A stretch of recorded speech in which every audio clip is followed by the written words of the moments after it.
कि विशेषण 4 प्रकार के होते हैं। कितने प्रकार के? उनमें से पहला वाला जो गुणवाचक विशेषण था वो हमने शायद बता दिया था, है ना?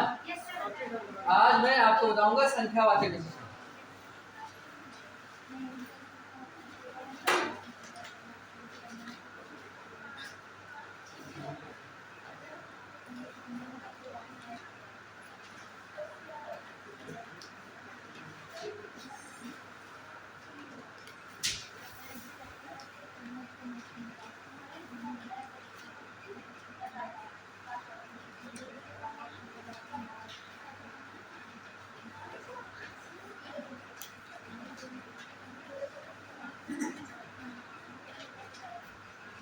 एक बात तो पहली बात तो यही जान लेनी है कि जो भी संख्याएं हैं वो संख्याएं विशेषण ही होती हैं।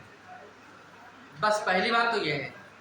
तो संख्या यदि कहीं मिल जाए और इस प्रकार की बात पूछे कि ये संज्ञा है कि सर्वनाम है कि विशेषण है कि क्रिया है, तो उसमें कुछ नहीं सोचना है। यदि संख्या है तो इसका मतलब वो विशेषण है। अब विशेषण है ये तो पक्का पक्का हो गया, लेकिन अब उस विशेषण में संख्यावाची विशेषण के अंतर्गत भी कई प्रकार होते हैं, है ना? उस प्रकार में कौन सा प्रकार है ये हमें अब देखना है। ठीक है, तो एक बात तो हमने क्लियर कर ली कि संख्याएं विशेषण है। अब किस प्रकार की कौन सी संख्या विशेषण है ये हम आगे देखते हैं, लेकिन उससे पहले हम ये देखेंगे कि संख्यावाचक विशेषण जो होते हैं वो 2 प्रकार के होते हैं। कितने प्रकार के? हाँ, तो यहाँ पे एक बात ये भी लेनी है, यानी कि संख्यावाचक विशेषण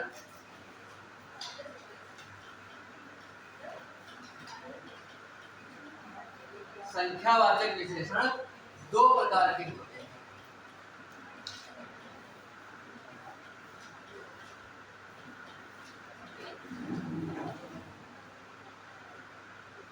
नंबर 1 बात ये है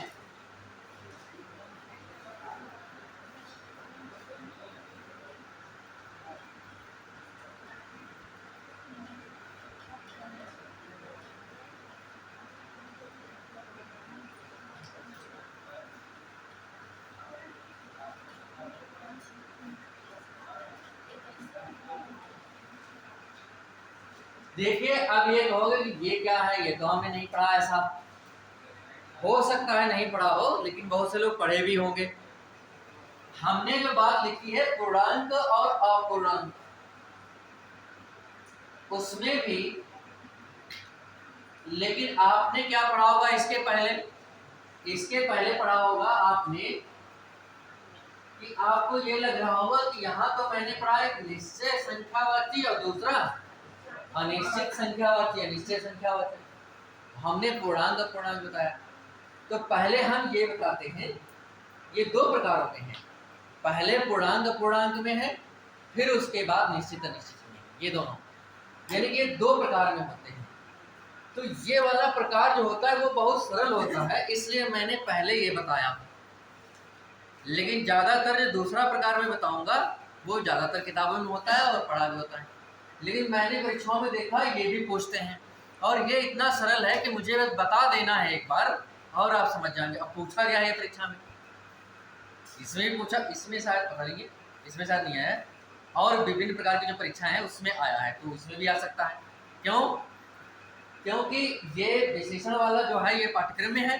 दूसरी बात जो हमने पिछले दिनों में बात करी कि आरओ वाला जो है उसमें तो विशेषण एक टॉपिक ही है, उस वाले में पूछा भी गया है।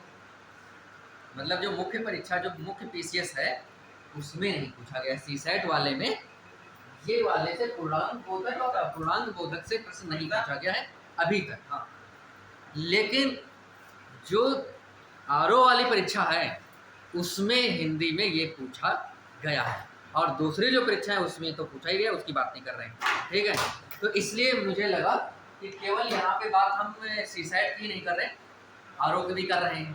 ठीक है, तो इसलिए हाँ, इसलिए मुझे ये बताना थोड़ा उचित लगा। अब देखिए इसका मतलब क्या है। इसका मतलब है पूर्ण अंक। इसका मतलब क्या है? पूर्ण अंक। अंक माने गिनती, यानी कि एक होती है पूर्णांक और दूसरे होते हैं अपूर्ण अंक। ठीक, अपूर्ण अंक कौन से होंगे? जैसे एक पूर्ण अंक कौन से हैं? ये वाले हैं, 1 2 3, या इसको ऐसे भी कर लें, पहला दूसरा तीसरा चौथा। ठीक है, ये पूर्ण अंक है सारे। लेकिन एक चीज और होती है, अब मैं इसको जैसे बताऊंगा तब आप समझेंगे। एक चीज ये होती है, जैसे लिखा है आधा, क्या लिखा है? लिखा है जैसे लिखा है पौना या पौने, ठीक है, या जैसे लिखा है सवा, ठीक है, जैसे लिखा है 1.5,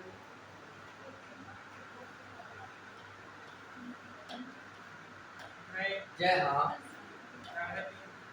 3.5, या अब जिसमें भी साढ़े लग जाए, है ना।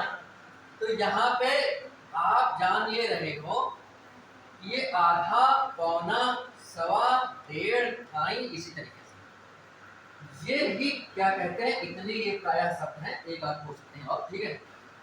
ये शब्द भी क्या कहते हैं, निश्चित संख्यावाचक है। इसमें निश्चित है ये भी, लेकिन निश्चित होने के साथ में एक विशेषता इसमें ये है कि ये पूरे नहीं है, कटे पिटे में कुछ है, आधा है, जैसे 1.5 लिखा, 1 है, आधा फिर है, 2 है, आधा है, सवा का मतलब 1 है, थोड़ा है, चौथाई है ना, तो चौथाई जैसे यहाँ पे लिखा हो। इस प्रकार वाले, जैसे यहाँ पे मैंने कहा आधा, ठीक है, तो ये इसका प्रयोग प्रायः किसमें होता है? ये प्रायः जो होता है वो संख्या में बता रहा हूँ, इसलिए मैं यहाँ कह रहा हूँ, ये प्रायः ज्यादातर जो प्रयोग होता है वो परिमाणवाचक में होता है। किसमें होता है? तो परिमाणवाचक में मुझे बताना चाहिए था, हाँ उसमें भी बता सकता था, लेकिन जब यहाँ पे संख्याएं आई हैं तो मैंने इसलिए पहले इसको बताना उचित समझा, ठीक है। परिमाणवाचक में ज्यादा होती है, कुछ विद्वानों ने संख्यावाचक का ही प्रकार परिमाणवाचक को भी बताया है, तो इसलिए भी इसका अध्ययन पहले कर लिया जाता है, ठीक है। बाद में भी कर सकते थे, पहले निश्चित बताने के बाद परिमाणवाचक के अंतर्गत कर सकते थे, लेकिन फिर ये वाले की इतनी दिक्कत कर, है ना, तो इसलिए यहाँ पे पहले इसको बताना जरूरी था। तो कभी भी यदि आपको इस प्रकार आधा, पौना, सवा मिले तो समझ जाना ये अपूर्णांक बोधक विशेषण है, ठीक है। ये केवल इतनी ही गिनती मिलती है तो ये अपूर्णांक बोधक संख्यावाचक विशेषण है। जैसे लिखा है आधा, तो हम क्या बताएंगे इसको? तो हम इसको सीधा बताएंगे कि ये बताएंगे अपूर्णांक संख्यावाचक विशेषण है। क्या है ये? संख्यावाचक विशेषण है। इसी की जगह पे ये बात लिखा होता आधा किलोग्राम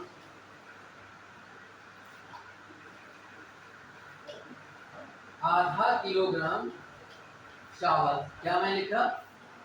अब ये किलोग्राम और चावल ये क्या बता रहे हैं? परिमाण, ठीक है। तो अब ये वाली बात आधा लगने के कारण और इधर ये मात्रक और ये वस्तु का नाम लगने के कारण अब ये आधा पूछा जाए ये है क्या, तब ये अपूर्णांक परिमाण वाचक विशेषण। शायद आप समझ पाए होंगे, केवल इतना शब्द मुझसे पूछा जाए तो ये अपूर्णांक संख्यावाचक विशेषण है। यदि इस रूप में लिखा हो तो ये अपूर्णांक परिमाणवाचक विशेषण। बात शायद समझ गए होंगे, ठीक है। तो ये वाली कहानी संख्यावाचक के अंतर्गत है, लेकिन इन दोनों का प्रयोग जो है संख्यावाचक में भी है और परिमाणवाचक में भी है, क्योंकि परिमाणवाचक को भी बहुत सारे विद्वानों ने संख्यावाचक विशेषण का ही प्रकार बताया है, लेकिन वर्तमान समय में परिमाणवाचक विशेषण को संख्यावाचक विशेषण से थोड़ा अलग करके अध्ययन किया जाता है, इसलिए मैंने भी उसको अलग कर लिया है और हमने क्या कर लिया है, 4 प्रकार के विशेषण बताएंगे। आप डॉक्टर वासुदेव नंदन प्रसाद की जब किताब पढ़ेंगे तो उसमें उन्होंने विशेषण को 3 ही प्रकार में बताया। कितने प्रकार में?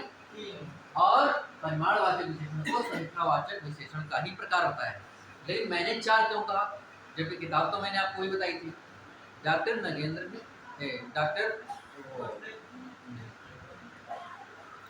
पृथ्वीनाथ पांडे ने और डॉक्टर हरदेव बाहरी ने, और भी किताबें, इन दोनों लोगों ने 4 प्रकार विचरण के बताए हैं। तीसरी बात, जो हमारे विभिन्न परीक्षाओं के आयोग हैं उत्तर प्रदेश के, उन लोगों ने भी 4 प्रकार के विशेषण माने हैं। तो जो परीक्षाएं आयोग जितने प्रकार मान रहे हैं, हमने उसको आधार लेकर के 4 प्रकार बताए हैं। ठीक है, और किताबें भी बता रही 4 प्रकार हैं, लेकिन जो एक किताब है वो ये भी बता रही है 3 प्रकार है।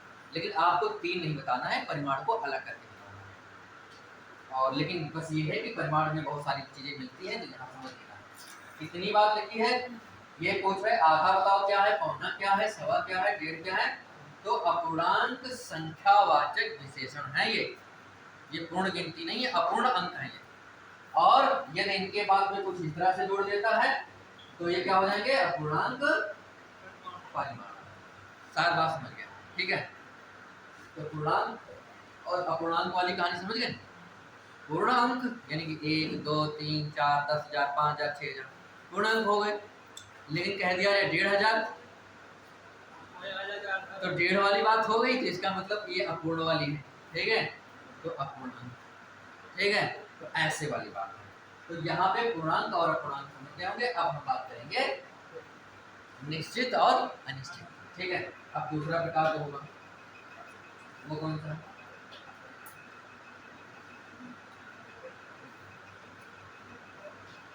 निश्चय के आधार पे 2 प्रकार है।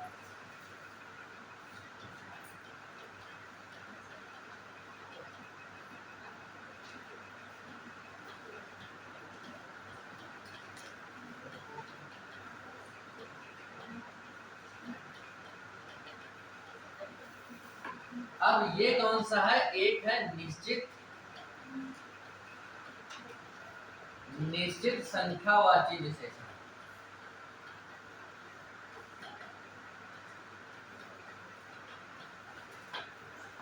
और दूसरा कौन सा है, अनिश्चित संख्यावाची विशेषण।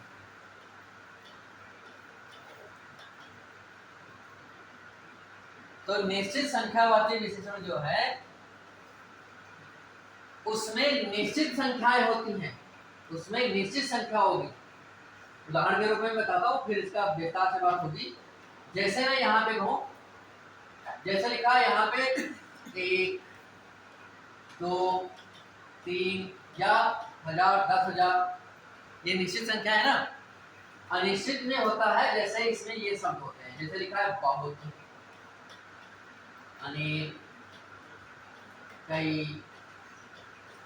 अब ये शब्द क्या है, ये शब्द जो है दिक्कत कर रहे हैं, इससे तो हम जान ही नहीं पा रहे हैं कि ये कितने हैं, संख्या हम गिनती नहीं कर पा रहे, इससे हम स्पष्ट नहीं कर पा रहे, तो इसलिए ये चीज हो गई अनिश्चित। दूसरी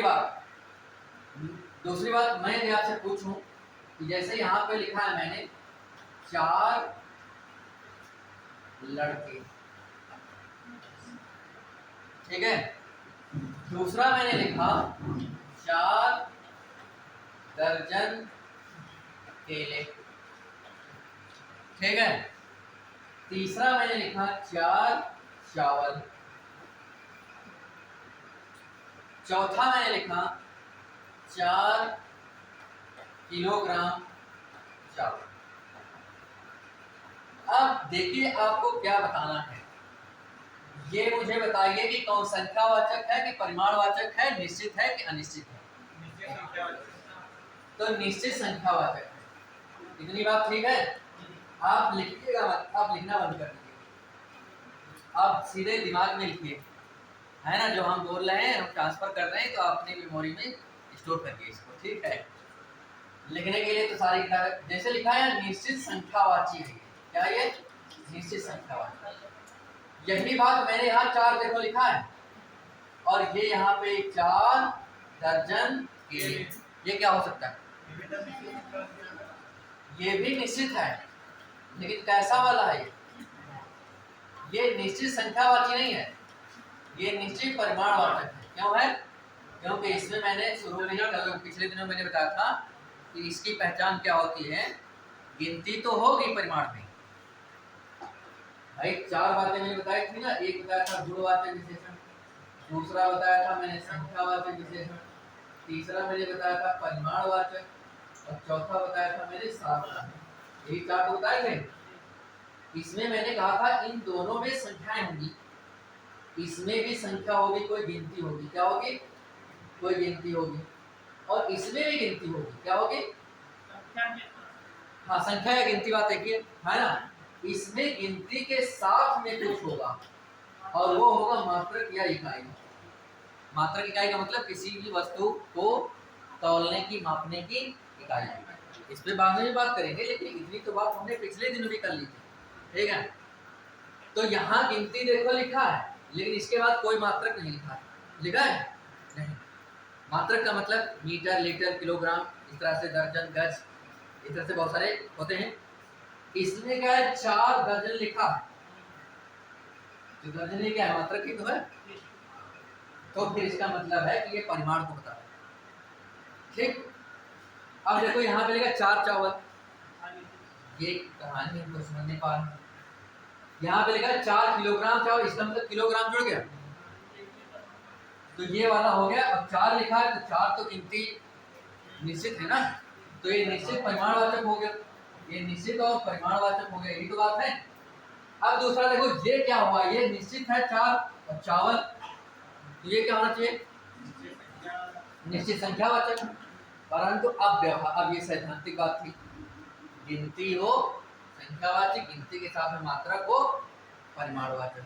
ठीक है, ये सैद्धांतिक नियम था। अब व्यवहारिक बात समझिए। व्यवहारिक बात ये है कि यदि किसी भी वस्तु को गिन करके हम व्यवहार में लाते हैं, अपने कार्य व्यवहार में लाते हो, प्रयोग में लाते हो, दैनिक क्रियाकलाप में लाते हो, तो उन वस्तुओं को यदि गिन करके लाते हैं और उनके आगे कोई गिनती लिखी गई है तो वो संख्या में आएंगे। यदि हम किसी वस्तु का व्यवहार माप तौल के करते हैं, कैसे करते हैं? माप तौल के, गिन करके नहीं करते हैं, तो वे वस्तुएं परिमाणवाचक में जाएंगी। उनके साथ संख्या लगा है तब भी। ठीक है, संख्या निश्चित है तो निश्चित परिमाणवाचक, अनिश्चित है तो अनिश्चित। निश्चित कौन सी होंगी समझ रहे हो? और ये जैसे चावल है, चावल का हम कार्य व्यवहार गिन करके करते हैं? नहीं, तौल के करते हैं। तो इसका मतलब ये वाली जो बात है ना 4 चावल, ये उदाहरण ही सीधे गलत है, या व्याकरण की दृष्टि से ये बात गलत है। हमें स्पष्ट बताना चाहिए था 4 किलोग्राम कि 4 ग्राम या क्या, क्योंकि आगे जो बात लिखी है उसका हम कार्य व्यवहार माप तौल के करते हैं। कैसे करते हैं? तो हमें ये बात स्पष्ट होनी चाहिए। यदि हम माप तौल के कर रहे हैं यहाँ, लेकिन माप तौल वाली तो वस्तु लिखी है, लेकिन मापने तौलने की इकाई नहीं लिखी है, तो इसलिए इसका मतलब है कि ये पूरा उदाहरण ही गलत है। ये क्या है? ये उदाहरण ही गलत है। जैसे मैं कहूँ कि इस कक्षा में कितने बच्चे बैठे हैं, तो आप ये नहीं कह सकते हो कि यहाँ 10 कुंटल बच्चे बैठे हैं। ये होगा नहीं। फिर इसका मतलब है कि लड़कों की गिनती जो हम माप तौल करेंगे वो गिन करके करेंगे। कैसे करेंगे? गिन के करेंगे। तो गिन के यदि कर रहे हैं उसका कार्य व्यवहार तो संख्यावाचक में जाएगा, और यदि हम तौल करके कर रहे हैं तो परिमाण में जाएगा, है ना। इतना व्यवहारिक रूप से ध्यान में रखना है। और सरलतम रूप से सैद्धांतिक रूप में यह है कि मात्रक होगा उसके साथ। क्या होगा? अब इसके साथ मात्रक नहीं था 4 चावल के साथ में, तो हमारे दिमाग में ये आता, यदि हमें इतना ही केवल मालूम होता तो हम समझ लेते कि मात्रक नहीं है, तो संख्या लिखी है, निश्चित संख्या है, निश्चित संख्या है। लेकिन नहीं, दूसरा भी बात जानना है कि इसका प्रयोग व्यवहारिक रूप में हम कैसे करते हैं। इसका प्रयोग व्यवहारिक रूप में हम तौल के करते हैं, तो इसके साथ में तौलने वाली गिनती नहीं, मात्रक इकाई नहीं लिखा है। इसका मतलब ये उदाहरण ही गलत है। इसका मतलब हम इसको नहीं बताएंगे, इसमें बताएंगे इनमें से कोई नहीं। क्या बताएंगे? जैसे कि इसमें लिखा है कि ये निश्चित परिमाणवाचक है, निश्चित संख्यावाचक है, या क्या है, तो लिखेंगे इनमें से कोई नहीं। ना तो ये निश्चित संख्यावाची है और ना निश्चित परिमाणवाचक है। ठीक है, परिमाणवाचक होने के लिए इसके साथ में मात्रक लगा होना चाहिए, और निश्चित संख्यावाची होने के लिए ये चावल की जगह पे ऐसी कोई वस्तु लिखी होनी चाहिए जो गिन करके प्रयोग हो, ठीक है, तभी संख्यावाचक होगा। तो ये बात आपको जान के रखना है, दोनों बातें, व्यवहारिक रूप से भी और सैद्धांतिक रूप से। सैद्धांतिक रूप मात्रक लगा होगा, और व्यवहारिक रूप कि हम इस वस्तु का कार्य व्यवहार प्रयोग दैनिक जीवन में कैसे करते हैं, गिन कर करते हैं तो संख्यावाचक, माप तौल के करते हैं तो, ठीक है। अब हम इसके प्रकार और भी होते हैं, किसके, निश्चित संख्यावाची के, वो देखते हैं।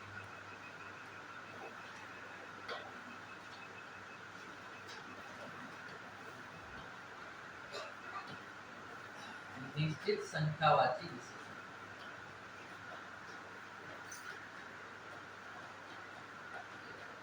ये होते हैं 5 प्रकार के। कितने प्रकार के? ये 5 प्रकार के होते हैं। पहला जो है वो कौन सा है? गणनावाचक।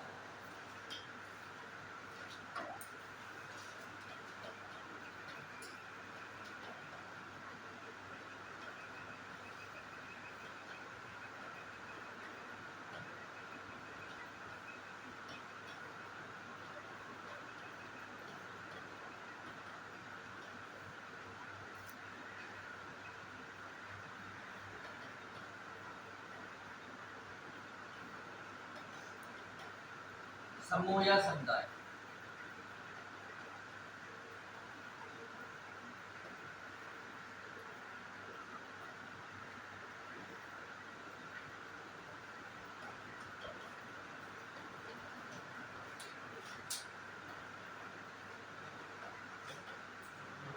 मैंने यहां पे लिखा है, ठीक है, प्रत्येक वाचक। ये 5 प्रकार के होते हैं, इनसे सबसे निश्चित बातों का बोध होगा। जैसे ये गिनती कौन सी होगी? जैसे गणनावाचक है, इसमें गिनती होगी 1 2 3 4 5 6 7 8 9, लाखों करोड़ों अरबों संख्यों तक, ठीक है। मतलब गणना का मतलब गिनती करना। और हम ये कहें कि इस कक्षा में कितने बच्चे बैठे हैं, तो आप गिनती करोगे 1 2 3 4 5 6, ऐसे तो गिनती करोगे। तो बस यही वाली जो गिनती है ये गणनावाचक में होती है। गणना का मतलब गिनना, ठीक है। क्रम का मतलब, क्रम वाली गिनती ऐसे होती है। क्रम का मतलब है जैसे लिखा है पहला, दूसरा, तीसरा, चौथा, पांचवा, छठा, सातवां। अब बात देखिए ये है, बात ये है कि ये भी निश्चित ही है। जैसे मैं कहूं कि तीसरी सीट का दूसरा लड़का बताए, तो ये पक्की बात हो गई ना कि तीसरी सीट है और उसका दूसरा लड़का है दाएं से। तो ये तीसरा और दूसरा, यदि हम इस प्रकार से तीसरा चौथा पांचवा नाम ले रहे हैं, तो इसका मतलब ये भी संख्या जो इंगित कर रही है ये भी निश्चित संख्या है। तो इसलिए ये संख्या का प्रकार ही है और निश्चित है, तो इसीलिए ये निश्चित संख्यावाची के प्रकार में आता है। और नाम इसको रखा गया क्रम। क्रम होता है ये पहला दूसरा, है ना। तो ये हो गया। एक समूह होता है, इससे लगता है कि एक से ज्यादा एक साथ है, और निश्चित भी है कि पक्का रहता है कि एक साथ हैं तो कितने हैं। जैसे मैंने लिखा दोनों, क्या लिखा? दोनों। फिर मैंने लिखा तीनों, चारों, पांचों, छहों, सातों, आठों, नौ, है ना। तो ये भी इससे समूह बन जाता है। जैसे मैं कहूँ कि 10 लड़के आओ, ठीक है, तो इसका मतलब 10 बैठे थे, 10 आए। और मैं कहूँ 5 लड़के आओ, तो 5 का मतलब 5 थे, 5 के 5 आए। ये निश्चित बात होगी, है ना। तो जहां पे ऐसा भी जहां पे हो वहां पे निश्चित संख्याएं होती हैं। और 5 आने का मतलब है जब 5 एक साथ आएंगे तो समूह बन जाएगा ना। तो इसलिए इसका नाम क्या रख दिया गया? समूह, है ना। तो बस, तो दोनों, तीनों, चारों, पांचों, छह, सातों, जो 10 20 30 40 50 60 70 80 90 100 वाली गिनती है ना, ये इसी में आएगी। लेकिन इसमें एक सतर्कता बरतनी है, मैं आपको बताता हूँ। जैसे मैं यहाँ पे लिखूँ 10, ठीक है, 10 तो ठीक है, लेकिन इसी का एक नया रूप होता है, दूसरा रूप होता है 10। क्या होता है? 20 लड़के थे, 20 के 20वां, ठीक है। लेकिन ऐसा लिखाओ बीसियों, क्या लिखाओ? 10 लड़के आए, कल सभा में 10 लड़के आए थे, तो 10 थे 10 आ गए थे, तो निश्चित हो गया। लेकिन कल सभा में 10 लड़के आए थे, तो 10 लड़के का मतलब ये कंफ्यूजन मामला हो गया। 10 का मतलब 10 से ज्यादा कि कम, आसपास 9, 10, 11, 12 भी हो सकते हैं। 10 का मतलब ये अनिश्चित संख्या। कैसा ये? अनिश्चित। 10 लड़के आए थे, तो 10 ही थे, 10 आ गए थे। लेकिन 10 लड़के आए थे, 100 लड़के आए थे, और सैकड़ों लड़के आए थे। ठीक है, 100 आए थे, 100 थे, 100 आ गए। लेकिन सैकड़ों आए थे, इसका मतलब है कुछ मामला इधर उधर हो सकता है ना, कम ज्यादा हो सकता है, 100 ही नहीं। तो ऐसा ये 10, 20, 30 वाली जो लाइन है, इसमें सावधान रहेगा। 30 लड़के आए थे, 30 थे, 30 आ गए। लेकिन 30 लड़के आए थे, तो इसका मतलब मामला आसपास का है। 30 के 28, 29, 30, 40 तक हो सकता है, 20 भी हो सकता है, यानी 4-5 इधर उधर हो सकता है ना, निश्चित नहीं है। तो ऐसा दिया है 10 तो निश्चित, 10 तो अनिश्चित संख्यावाची। संख्यावाची रहेगा, अनिश्चित रहेगा, जो अगला पढ़ाएंगे उसमें जाएगा। ठीक है, तो इस वाली लाइन में, ये वाले में थोड़ा सतर्क रखिएगा, और कोई दिक्कत नहीं। ठीक है, आवृत्ति में क्या होता है? आवृत्ति का मतलब दोहराव, वैसी ही चीज दुगना कर दो। तो दुगना का मतलब हुआ दुगना, तिगुना, चौगुना, 5 गुना, 6 गुना, 7 गुना, 8 गुना, ऐसे। ठीक है, अब देखो निश्चित बात है ना, कल की अपेक्षा आज दुगना लड़के आए हैं। तो दुगना का मतलब ये पक्की बात होगी, जितने कल 10 थे आज 20 आए, इसका मतलब। फिर कल 20 थे तो आज 40 आए, तो मतलब यही है, पक्का पक्का है ना, तो ये निश्चित है। तो ऐसी वाली एक बात आए, ऐसा वाला है, तो समझना है कि वो आवृत्तिवाचक विशेषण है, निश्चित, ये भी निश्चित होता है।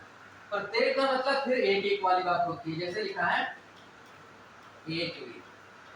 जैसे मैं कहूँ कि एक एक दरवाजे से निकलो, तो इसका मतलब एक एक लड़के यहाँ है। जैसे कि राशन जब पड़ता है गांव में, तो कहते एक एक आदमी आओ लाइन लगा के।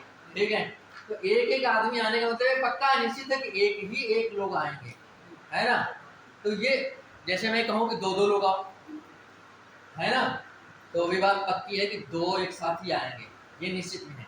तो कहीं पर भी एक ही गिनती दोहराव के रूप में, मतलब ऐसे रूप में ना आए, ऐसे रूप में आए योजक चिन्ह के साथ में, एक एक या 2-2 या 3-3 या 4-4 या 100-100 या 1000-1000 की नोट, है ना। तो ये क्या है? प्रत्येक वाचक में, है ना।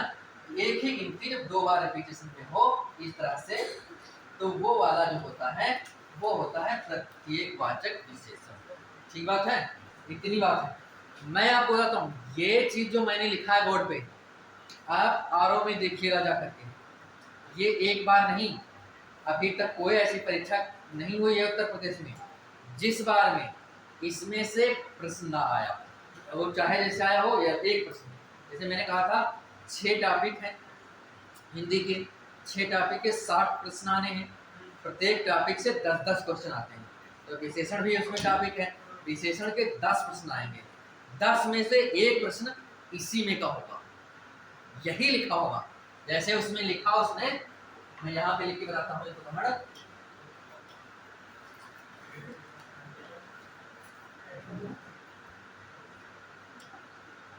जैसे मैंने कहा, यहाँ लिखा मैंने तीसरा, क्या लिखा मैंने?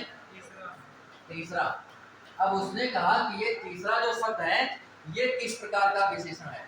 पहला उसने कहा क्रमवाचक, दूसरा उसने कहा आवृत्तिवाचक, तीसरा उसने कहा समूहवाचक, क्या कहा? समूहवाचक।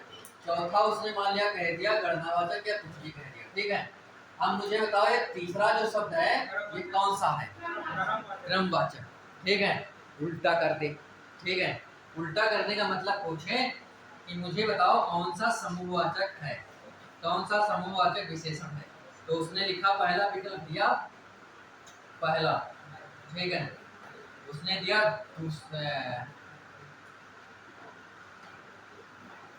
पहला, फिर दिया उसने दोनों,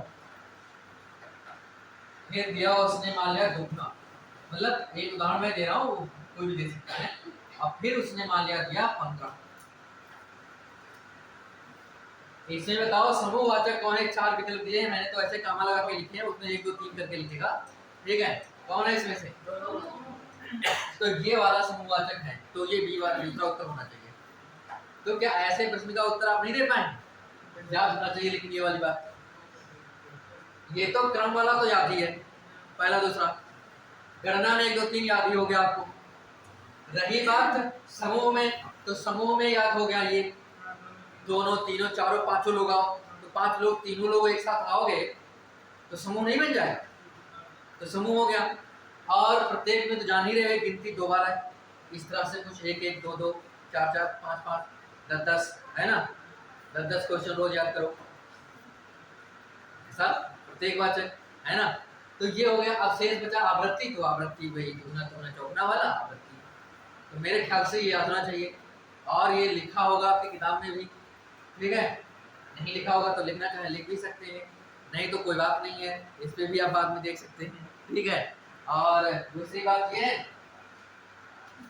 कि किताब में ही लिखा होगा, कोई दिक्कत नहीं, आप लिखना चाहे लिख लो, ठीक है? तो ये हो गया इतना, ये निश्चित का है, ठीक है? ये गिनती अलग से लिखी है, मतलब ये गिनती अलग अलग लिखी गई है। इसका जो वाक्य में भी प्रयोग हो तो भी कोई दिक्कत नहीं है। वाक्य में प्रयोग के लिए जो मैंने भी पहले बताया था कि तीनों लड़के कल उपस्थित होंगे, तो इसका मतलब ये वाक्य जो मैंने कहा था तीनों लड़के, तो 3 है और उसके बाद किसके लिए प्रयोग हुआ है? लड़के के लिए। लड़के की विशेषता है वो तीनों आएंगे, ठीक है? तो तीनों शब्द विशेषण है, निश्चित संख्यावाची है, और निश्चित में भी तीनों समूहवाचक है ना। और समूहवाचक होने के साथ साथ में वाक्य में जो लड़के शब्द है, आप जान ही रहे हो कि इसकी जो हम व्यवहार करते हैं वो गिन कर करते हैं, तो सैद्धांतिक रूप से और व्यवहारिक रूप से बिल्कुल स्पष्ट है कि निश्चित संख्यावाची का समूहवाचक है ना। तो ये ऐसे आप सभी चाहे वाक्य में प्रयोग हो और चाहे अलग से पूछे सीधे सीधे करके आप बता सकते हैं।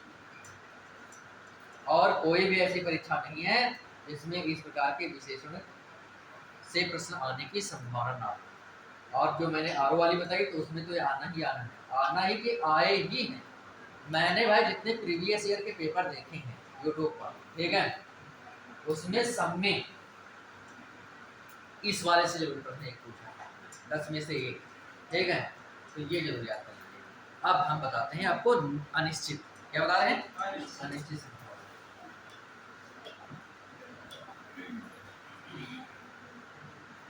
दूसरा इसका जो प्रकार था संख्यावाची का ही, वो था अनिश्चित।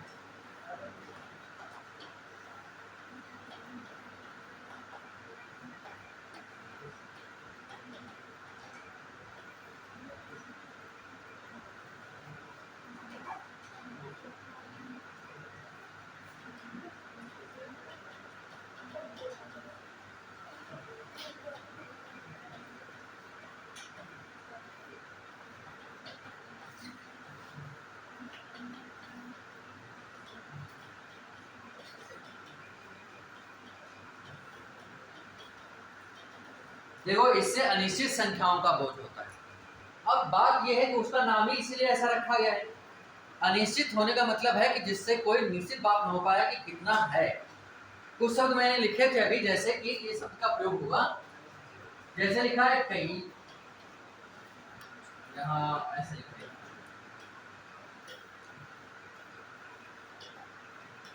जैसे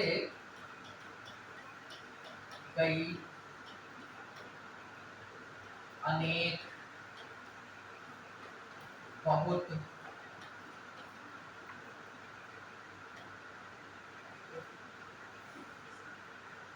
या फिर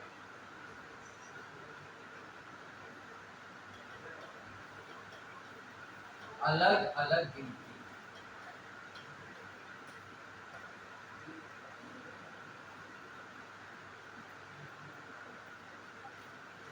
अलग अलग गिनती जो मैंने ये वाली बात लिखी है, इसका मतलब हुआ कि जैसे 4 5 या फिर 8 10 ये देखो अलग अलग गिनती है, 8 10 केवल यही दो नहीं, मतलब कोई भी गिनती हो, जैसे लिखा है 1 1 तो ये निश्चित है। मैं कहूँ 2 और 2 माइनस नहीं है, अभी ऐसा मैं लिख रहा हूँ तो आपको लग रहा है गणित का चल रहा है मामला, ऐसे लिखूँ मैं, ठीक है।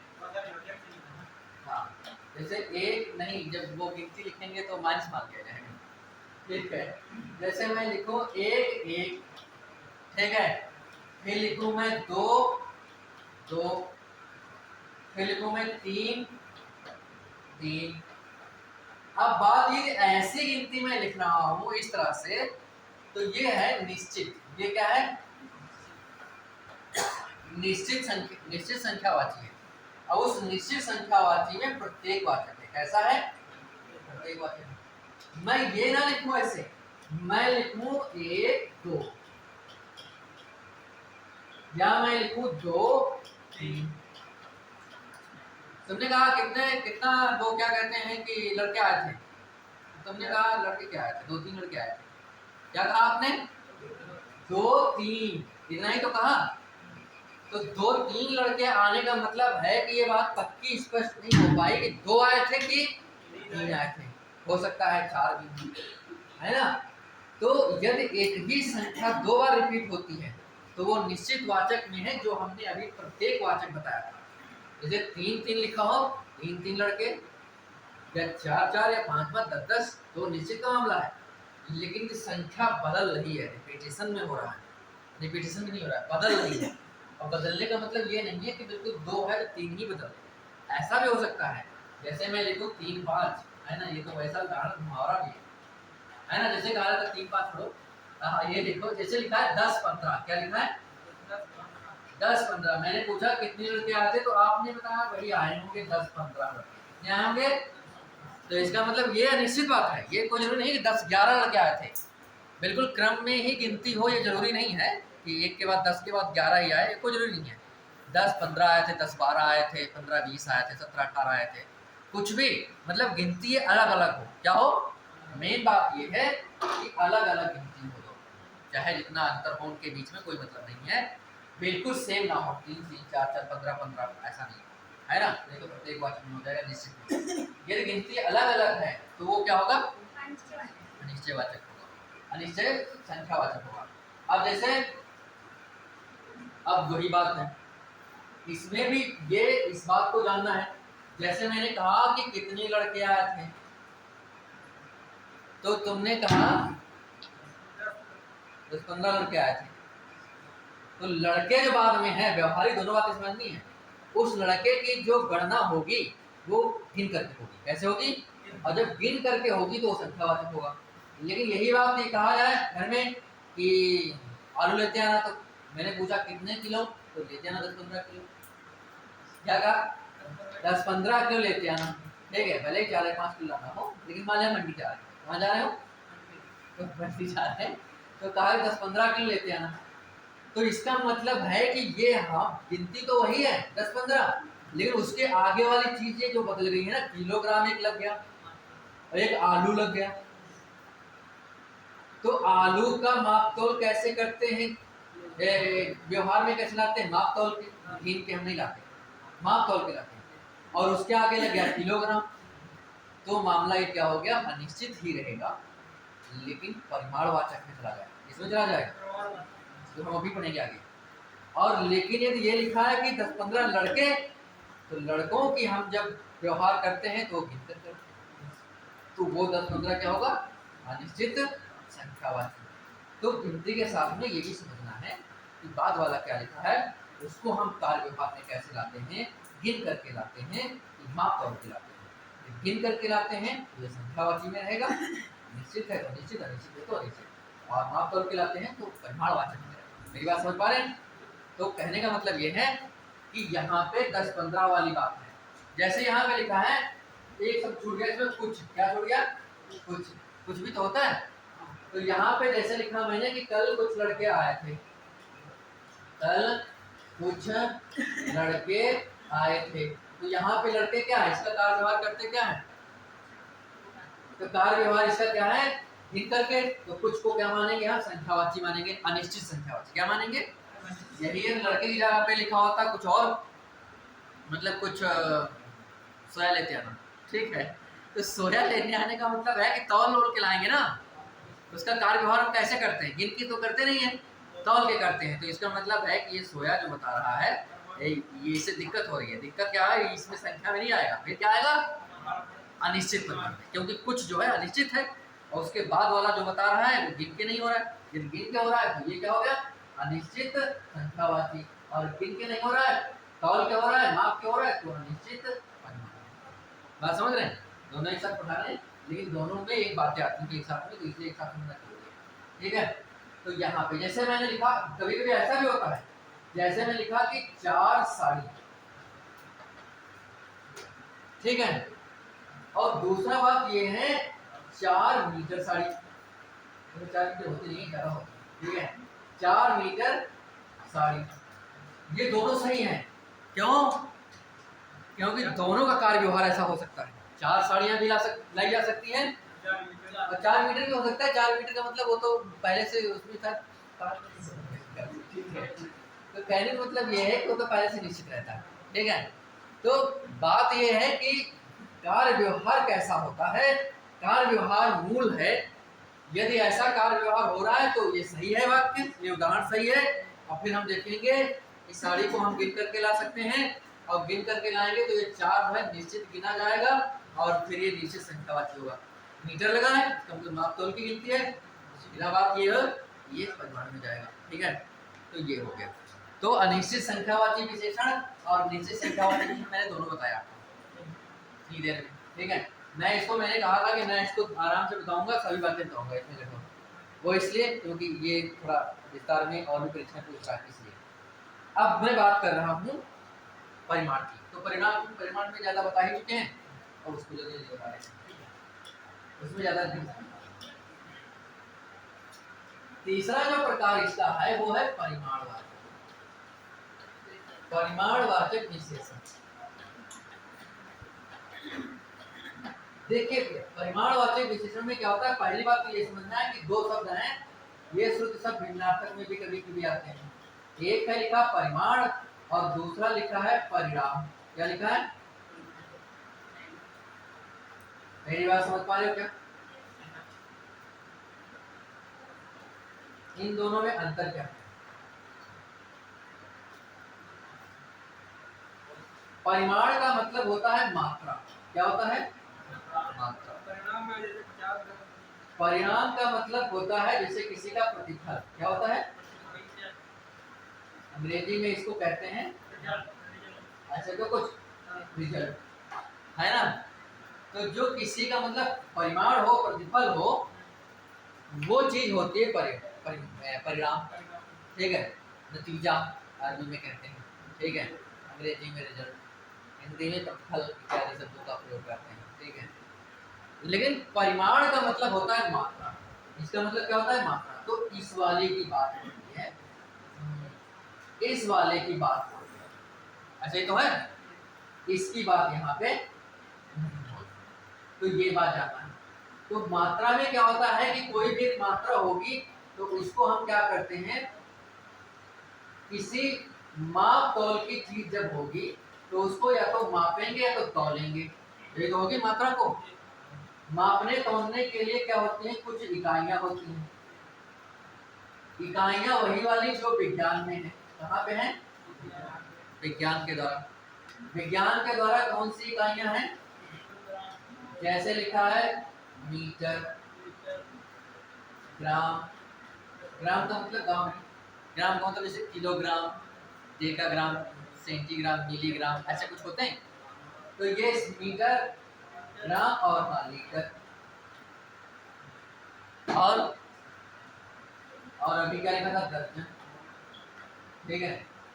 और क्या लिखा था मैंने, गज, गज होता है। इसके अलावा और जो ये जैसे लिखा है हेक्टेयर, क्या लिखा है, इसके अलावा और भी बहुत सारे हो सकते हैं, जैसे बीघा नहीं हो सकता, या एसी के साथ में कौन सा होता है, एकड़ होता है, हाँ ये मतलब हाँ कुछ भी मतलब ये इस तरह से कुछ भी कितने भी मतलब है जो क्या कहते हैं मापने तौलने की इकाइयां जितनी भी हैं, है ना, तो वो सारी इकाइयां कोई भी इकाई लिखी गई हो वो किसके बिट और बाइट, ये कंप्यूटर वाला ये मात्रक नहीं आएंगे। वैसे तो बिट और बाइट जो है उससे गणनाएं की जाती हैं, गिनती में आना चाहिए, है ना, तो वो गिनती वाली मामला है, लेकिन मात्रक जुड़ा गया है। तो मात्रक होने की स्थिति में मेरे ख्याल से इसमें आना चाहिए परिमाण में, ठीक है। वो किसी मात्राएं बताती हैं, समय की मात्राएं या गिनतियों की या कुछ इस तरह से मात्राएं।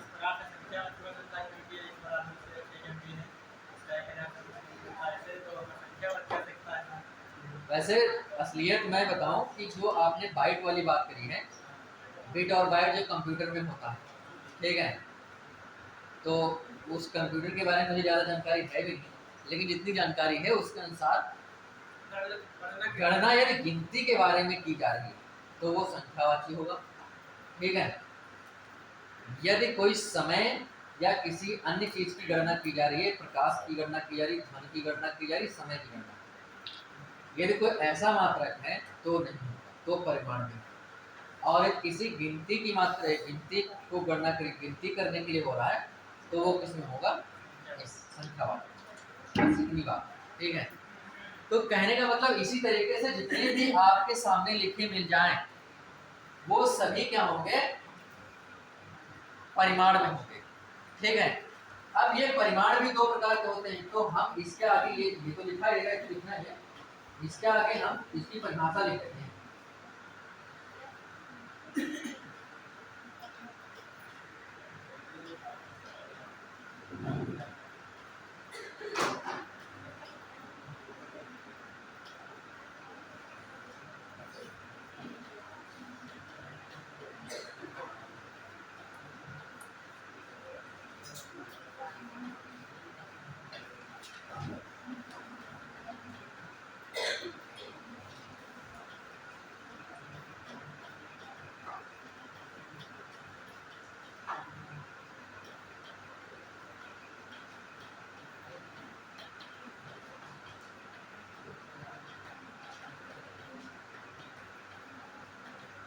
मैंने एक सरल शब्दों में लिख दिया, हो सकता है किताब में कुछ दूसरे तरह से बहुत बढ़िया ढंग से लिखा हो, मैंने एक सरल तरीके में लिख दिया, जो माप तौल की इकाई के साथ वाली जो संख्याएं होती हैं वो क्या होगी, परिमाणवाचक होंगी। ये भी निश्चित अनिश्चित दो प्रकार की होंगी, निश्चित अनिश्चित दो प्रकार की होती है, ये भी पहला है अनिश्चित, पहली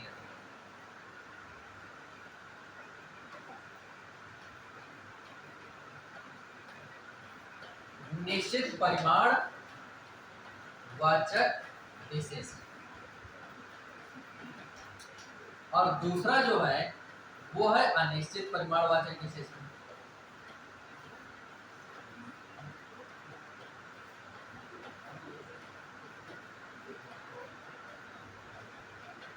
ठीक बात है, इतनी बात आप समझ गए होंगे।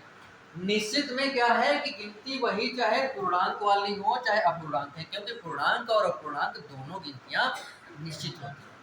दूसरा, चाहे गणनावाचक हो चाहे क्रमवाचक हो चाहे समूह हो चाहे आवृत्ति हो चाहे प्रत्येक हो, वो भी निश्चित होती है। उन निश्चित प्रकार की जितनी भी संख्याएं थी उन संख्याओं के साथ में यदि कोई मात्रक आता है, यदि कोई मात्रक आता है तो आप समझ लेना कि निश्चित संख्यावाची है। ज्यादा इसकी लंबी परिभाषाएं नहीं लिखते हैं, इतना तो आप समझ ही लें, है ना। जैसे मैं उदाहरण कुछ लिख रहा हूं, जैसे मैंने लिखा यहाँ पे 5 किलोग्राम चावल, आप देखो 5 को मैं वैसे भी लिख देता तो भी कोई बात नहीं थी, देवनागरी लिख लिया, है ना, शब्दों में जिसे कहते हैं, यहाँ अंकों में लिखा है उससे कोई दिक्कत नहीं है। 5 किलोग्राम चावल, ठीक, तो 5 किलोग्राम यदि चावल मैंने लिखा तो इसका मतलब है 5 निश्चित है, मात्रक लगा है, और इसके बाद जो वस्तु दी गई है उसका हम कार्य व्यवहार भी माप तौल कर ही करते हैं। यानी कि सारी बातें बिल्कुल स्पष्ट है, ये परिमाणवाचक है, गिनती निश्चित है, तो ये क्या हो गया, निश्चित संख्यावाचक। यही बात ये कहता कि 5-6 किलोग्राम चावल, तो इसका मतलब ये गड़बड़ बात होगी। ये क्या हो गई? ये 5-6 किलोग्राम चावल जो है ना, ये अनिश्चित हो गया। क्या लिखता? कुछ किलोग्राम चावल। क्या लिखता? कुछ किलोग्राम चावल। तो ये भी क्या हो जाता? अनिश्चित। ये भी क्या हो जाता? अनिश्चित, क्योंकि जो किलोग्राम लगा है ये बता रहा है कि ये जो है परिमाण में है। चावल इसका हम जो है माप तौल के करते हैं, ये भी बता रहा परिमाण में है, लेकिन इसके आगे वाली जो गिनती लिखी है या इसके आगे वाला जो मात्रा बनाने वाला जो शब्द लिखा है वो गिनती जो है अनिश्चित है। तो इसलिए क्या हो गया? अनिश्चित परिमाणवाचक। परिमाणवाचक तो है, ये इतना पूरा बता रहा है परिमाणवाचक है, लेकिन ये आगे वाला कह रहा है कि ये परिमाणवाचक अनिश्चित माना। ऐसा है? अनिश्चित है। जैसे मैं लिखूं यहाँ पे एक वो आया था बीटी में आ रहा था 4 गज मलमल, तो कैसे 4 गज मलमल। मलमल का मतलब होता है मखमल या रेशमी कपड़ा। कैसा होता है? रेशमी कपड़ा। मलमल का मतलब होता है रेशमी कपड़ा। ठीक है, और 4 इसमें जुड़ा गया है, तो ये तो निश्चित हो गया, संख्या है। और जो आगे गज लिखा है बस यही समझने वाला है। यदि हमने ये बात कर ली कि 4 गज, तो गज तो मात्रक है ना ये, और यदि हमने गज को समझ लिया हाथी, गज माने हाथी भी तो होता है, गज मतंग कुंजर करी हस्ती है, इस तरह से। तो गज यदि हाथी मैंने समझ लिया तो हो जाएगा गड़बड़, तो गलत हो जाएगा। तो समझ नहीं सकते क्या? यदि एक शब्द के 2 अर्थ निकलते हैं तो प्रश्न भी तो गलत हो सकता है। प्रश्न ये इसलिए गलत नहीं है, प्रश्न ये इतना यदि होता 4 गज, तो बात वो वहां पे जा सकती थी, ठीक है। लेकिन इसके आगे जो लिखा है ये किसी वस्तु का नाम है, रेशमी कपड़ा है ना, और इस वस्तु का जो कार्य व्यवहार हम करते हैं वो माप तौल के ही करते हैं, है ना, और मापने तौलने की इकाई है। तो इसका मतलब ये इकाई इसके लिए प्रयोग हुई है, तो इसका मतलब परिमाण बता रही है, मात्रा बता रही है ना। और जब मात्रा बता रही है तो परिमाणवाचक है। अब इसके आगे क्या है? निश्चित है कि अनिश्चित है? तो निश्चित है, तो निश्चित परिमाणवाचक हो गया, नहीं हो गया? तो निश्चित। लेकिन यदि इतना ही लिखा होता 4 गज, तो हम इसको संख्यावाचक मान लेते। क्या करते हैं? संख्यावाचक मानते। और संख्यावाचक में गज को हम हाथी मान लेते, और ये दोनों ऑप्शन होता तो ये विवादास्पद प्रश्न हो जाता। तब क्या होता है? तब ये विवादास्पद प्रश्न भी हो सकता था, क्योंकि 4 गज जो है वो मात्रक भी है और हाथी भी है। तो हाथी का अर्थ लेंगे तो हाथी को तो गिनेंगे, है ना, तौलेंगे तो है नहीं, तो गिनेंगे तो संख्यावाचक, और गज को यदि हम मात्रक मानेंगे तो ये परिमाण में हो जाएगा। तो दोनों उत्तर होने लगेंगे। तो या तो फिर दोनों में से कोई एक विकल्प हो, और दोनों विकल्प हुए तो प्रश्न विवादास्पद हो जाएगा, है ना। लेकिन मलमल आगे दे रखा है इसलिए कोई विवादास्पद नहीं है, क्योंकि उसने बता रहा है कि आपको किसके बारे में समझना है। मैं यहाँ पे बात कर रहा हूँ, है ना, तो इसलिए तो ये समझना है कि इसमें मुझे लग रहा है कि बहुत ज़्यादा इसको परिभाषा लिखने की जरूरत नहीं है। इस उदाहरण से ही आप इतना समझ पा रहे होंगे कि ये क्या ऐसा है ना। तो मेरे ख्याल से परिमाणवाचक में इतनी बात है, ज़्यादा बात है नहीं, बस इतना जानना है कि ये इसमें इकाई होता है, संख्या तो होगी, साथ में इकाई जरूर होगी, और इकाई के साथ में ऐसी कोई वस्तु होगी जिसका हम कार्य व्यवहार माप तौल कर करते हैं, ठीक है, और उसी माप तौलने की इकाई वहाँ पे लिखी गई है। और उसके आगे ये देख लेंगे कि ये निश्चित वाला मामला है कि निश्चित वाला है तो निश्चित परिमाणवाचक है विशेषण, और अनिश्चित वाला है तो अनिश्चित। तो मेरे ख्याल से इसमें इससे ज़्यादा नहीं, ठीक है। तो हाँ, अब पूर्णांक वाली बात वो बात जरूर है, तो वो दोनों में होता है। पूर्णांक का मतलब, पूर्णांक यदि ये लिखा है कि जैसे हमने लिखा कि 5 किलोग्राम चावल, और 5 किलोग्राम की जगह पे हम यहाँ पे कर देते आधा किलो चावल, यानी आधा किलोग्राम चावल। आधा किलो खाली लिखना ठीक नहीं, किलोग्राम ये पूरा मात्रा है ना। किलो तो हम खाली बोल लेते हैं, आधा किलो, है ना। अब बोलने के लिए तो आधा किलो दूध भी बोला जाता है, ठीक है, लेकिन आधा लीटर होना चाहिए, 2 लीटर होना चाहिए, क्योंकि बोलने में थोड़ा वो गड़बड़ भी बोल लेते हैं हम लोग है। लेकिन आधा किलोग्राम चावल भी यहाँ लिखा होता तो भी ये निश्चित परिमाणवाचक होता। हाँ, निश्चित परिमाणवाचक की जगह पे दूसरा एक विकल्प दे सकता था, वो दे सकता था अपूर्णांक परिमाणवाचक विशेषण। क्या दे सकता था? अपूर्णांक। परिमाणवाचक विशेषण भी है और ये अपूर्ण गिनती है, अपूर्ण अंक है ये, तो इसलिए यदि ऐसा ऑप्शन आए तो इसको भी ध्यान रखना, ठीक है। तो ये बात है। तो इसमें अब इसके बाद में आपको पढ़ाना चाहता हूँ सार्वनामिक विशेषण। कौन सा?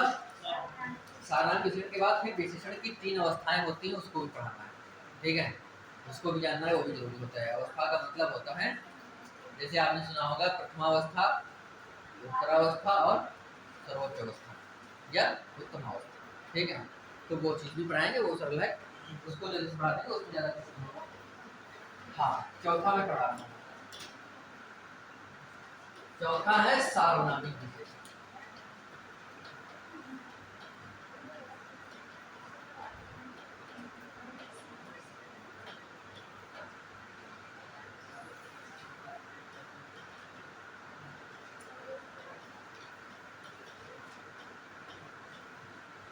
सर्वनाम शब्द में एक प्रत्यय लगने से सार्वनामिक शब्द बना, ठीक है। एक प्रत्यय जब साथ में लगता है तो उसके बनने के नियम है, उसकी चर्चा यहाँ नहीं करूंगा, प्रत्यय के लिए बताऊंगा तो चर्चा होगी। एक प्रत्यय लगने से उसका अर्थ हिंदी में निकलता है से संबंधित। क्या निकलता है? जैसे समाज में एक प्रत्यय लगाएंगे तो बनेगा सामाजिक, इसका मतलब अर्थ होगा समाज से संबंधित। धर्म में लगाएंगे तो धार्मिक, इनका मतलब धर्म से संबंधित। ऐसे तो होता है। वैसे ही सर्वनाम शब्द में एक प्रत्यय लगाएंगे तो बनेगा सार्वनामिक, यानी सर्वनाम से संबंधित। ऐसा विशेषण जो सर्वनाम से संबंधित है। कुछ सर्वनाम है 2-3, वे सर्वनाम जो है विशेषण का कभी कभी काम करते हैं। क्या करते हैं? और जब वे विशेषण का काम करने लगते हैं वे सार्वनामिक विशेषण कहलाते हैं। कुछ कोई उस या वह आदि सर्वनाम। वैसे आदि हमने लिख दिया है, आदि हमने इसलिए लिख दिया है क्योंकि इसके रूप हो सकते हैं, प्राय यही सर्वनाम है और ज्यादा प्रयोग नहीं होते। आदि इसलिए लिख दिया क्योंकि इन्हीं के दूसरे कुछ रूप भी हो सकते हैं, ठीक है। आदि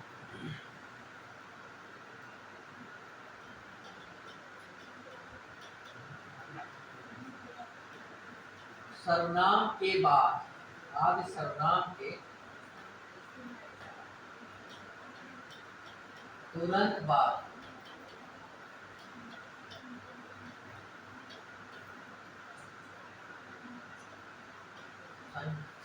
बाद संज्ञा हो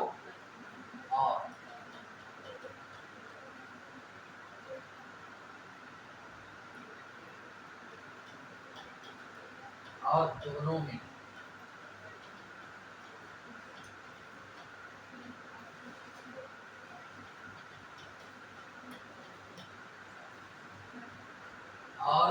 में एक ही कारक।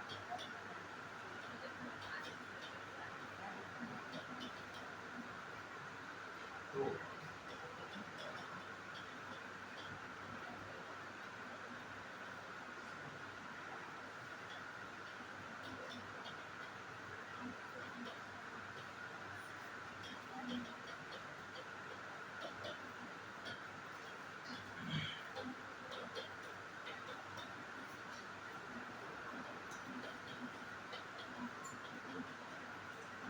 देखिए बात ये है, मैं आपको स्पष्ट करना चाहता हूँ,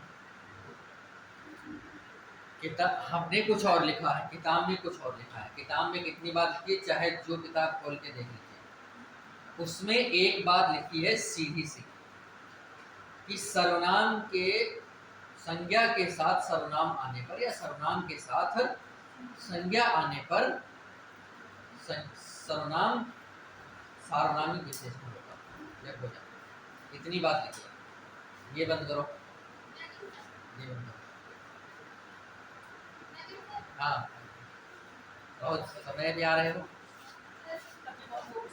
अच्छा, दूर वाले कभी कभी सही समय पे आ जाते हैं और नजदीक वाले कभी कभी देर में आते हैं।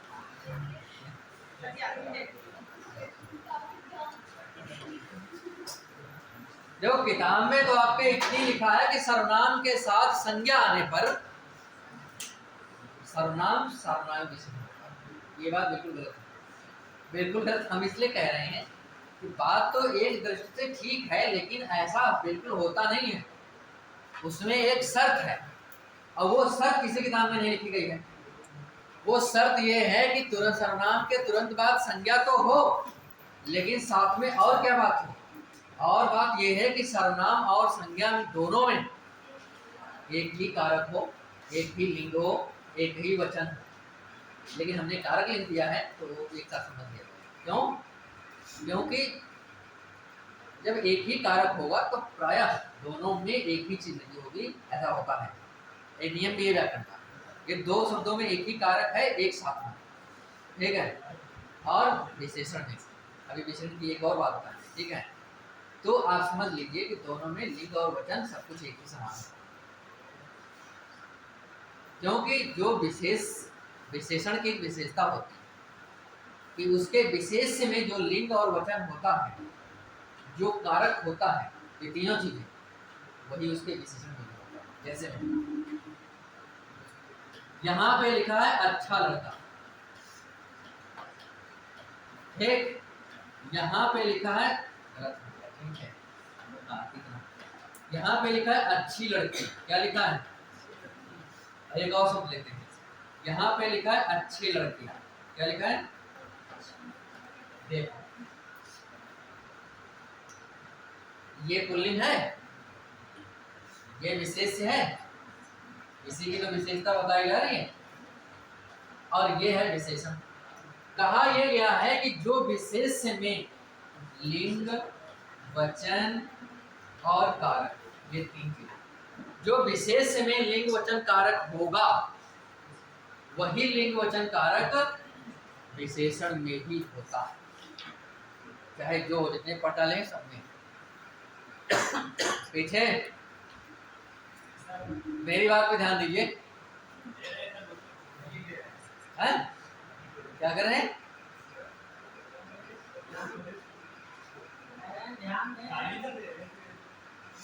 ध्यान दे रहे हैं। अच्छा अच्छा, अभी मैंने क्या बताया था, पूछ ही लेते हैं। बताइए, अभी मैंने जो बोला था किस विषय बात हो रही है? अच्छे लड़के के बारे में बात हो रही है, अच्छी लड़की के भी बारे में बात हो रही है। अच्छा हाँ, तो देखिए, तो मैंने कहा विशेष में जो लिंग, वचन और कारक होगा या होता है वही उसके विशेषण में भी लिंग और वचन कारक होता है, चाहे जहां विशेषण का प्रयोग हो, चाहे जिस स्थिति परिस्थिति में, चाहे जैसे विशेषण का प्रयोग है। यदि विशेषण है और विशेषण का जैसे ये है, मुझसे ये लिंग पूछा गया, ये कौन सा लिंग है, तो उसके विशेष में जो लिंग होगा वही विशेषण में होता है। पहले से निश्चित बात होती है, तो पक्की बात है, ठीक है। तो यानी कि एक बात हमने बता दी, यहाँ पे कारक वही होना चाहिए, तो कारक भी होगा, वचन भी होगा, लिंग भी होगा। जैसे लड़की स्त्रीलिंग है तो उसका विशेषण भी स्त्रीलिंग है, जैसे लड़के बहुवचन है तो उसका विशेषण भी क्या है? यहाँ पे तो समझ में आया। दूसरा देखिए, जैसे यहाँ पे लिखा है सुंदर लड़का और दूसरा यहाँ पे लिखा है सुंदर लड़की। देखो शब्द ये वही सुंदर है, लेकिन यहाँ पे पुल्लिंग है और यहाँ पे स्त्रीलिंग। मेरी बात समझ, क्यों ऐसा है? ऐसा इसलिए है क्योंकि इसका विशेष में जो लिंग वचन होता है, विशेषण में भी वही लिंग वचन होता है। यानी कि विशेषण में लिंग, वचन और कारक अपने विशेष के अनुसार, विशेष में जो लिंग और वचन और कारक होगा वही उसके विशेषण का भी लिंग और वचन कारक होता है, माना जाता है। अब मेरी बात समझ पाए होंगे शायद। जैसे सुंदर और सुंदर दोनों एक, जैसे इसमें तो अंतर आ रहा है, इस वाले विशेषण में कोई अंतर नहीं है। यहाँ पे सुंदर शब्द पुल्लिंग है और वही शब्द बिल्कुल सेम लिखा है यहाँ पे सुंदर शब्द स्त्रीलिंग है। क्यों? क्योंकि इसका विशेषण जो है यहाँ पे, इसका इसकी विशेषता बता रहा है लड़का की, पुल्लिंग है, यहाँ भी विशेषता लड़की की बता रहे, लड़की स्त्रीलिंग है। शायद मेरी बात समझ पा रहे हैं। वही बात सर्वनामिक विशेषण में है। सर्वनाम के बाद संज्ञा आएगी, बस इतनी बात से ही सर्वनामिक विशेषण हो जाएगा ऐसा नहीं है, लेकिन किताब इतनी ही बातें लिख रही है। सच्चाई ये है कि सर्वनाम के बाद संज्ञा आए एक बात, साथ में सर्वनाम और संज्ञा दोनों में एक ही कारक हो। जब एक ही कारक होगा तो लिंग वचन भी एक ही होगा, तो इसलिए मैंने एक ही बात लिख दिया। ठीक है, तब जब ये दोनों शर्तें पूरी होंगी तभी वो सर्वनाम सार्वनामिक विशेषण होगा, अन्यथा नहीं होगा।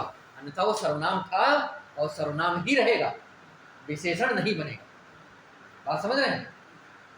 जब सर्वनाम विशेषण का काम करेगा तभी सर्वनाम विशेषण माना जाए, है ना। जैसे उदाहरण बताता हूँ,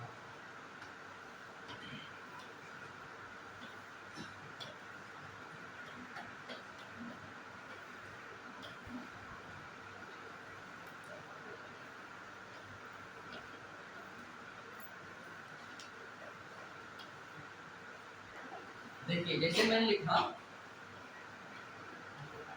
वह घर जाता है,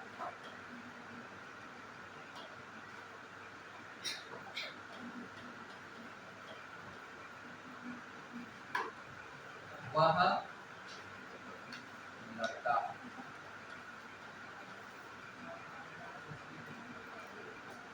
वह लड़का घर जाता है। ये तीन उदाहरण मैंने लिखे, तीनों पे बात समझिएगा। ज्यादातर यही सर्वनाम तो 11 थे ना, उनमें से यही वाले सर्वनाम जो है विशेषण का काम कर सकते हैं, अन्यथा नहीं करते। ठीक है, मैंने वह शब्द लिया, वह ये सर्वनाम है पहले से, ये मैं सर्वनाम पढ़ के आया, ये सर्वनाम ही है।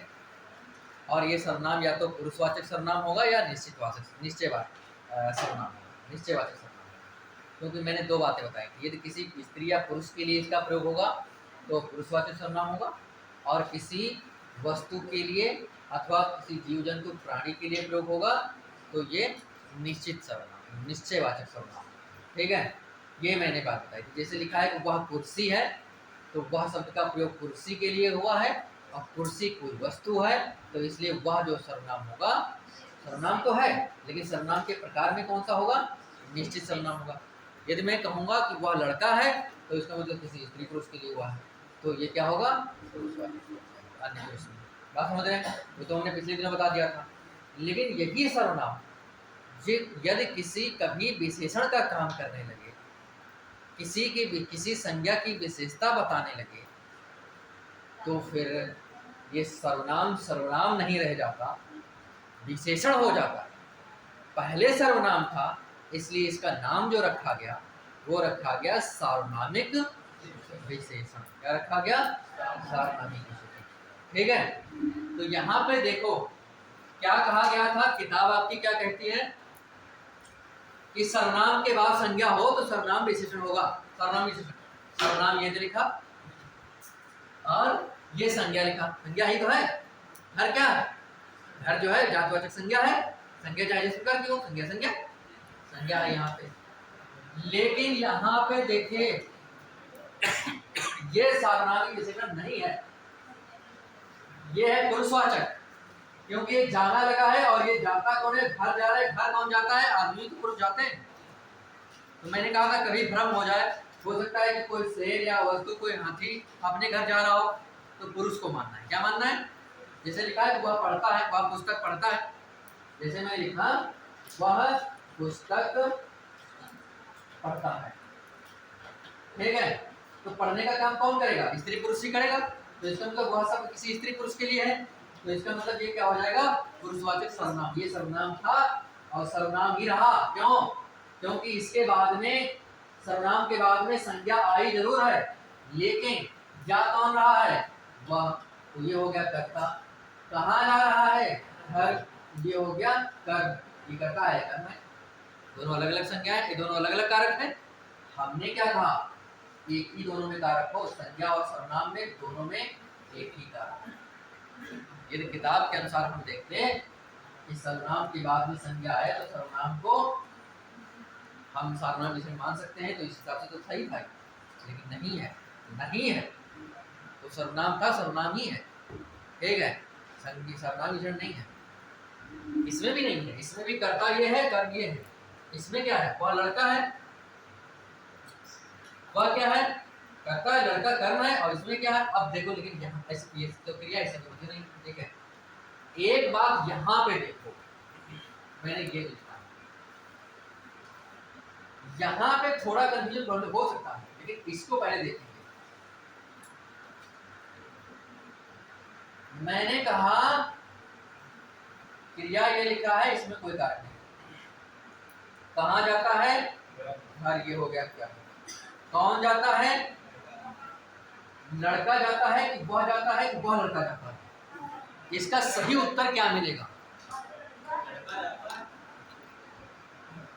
तो जैसे मैं ये मान लूं वह जाता है, इसको मैं कर्ता मान लूं, तो अपने ज्ञान के अनुसार मुझे ये बताओ कि ये इसमें कौन सा कारक है।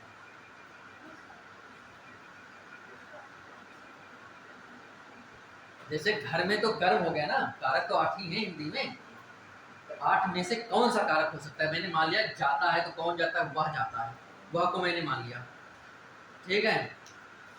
और फिर जो उसमें बच गया लड़का, इसमें कौन सा कारक हो सकता है आपके अनुसार, है?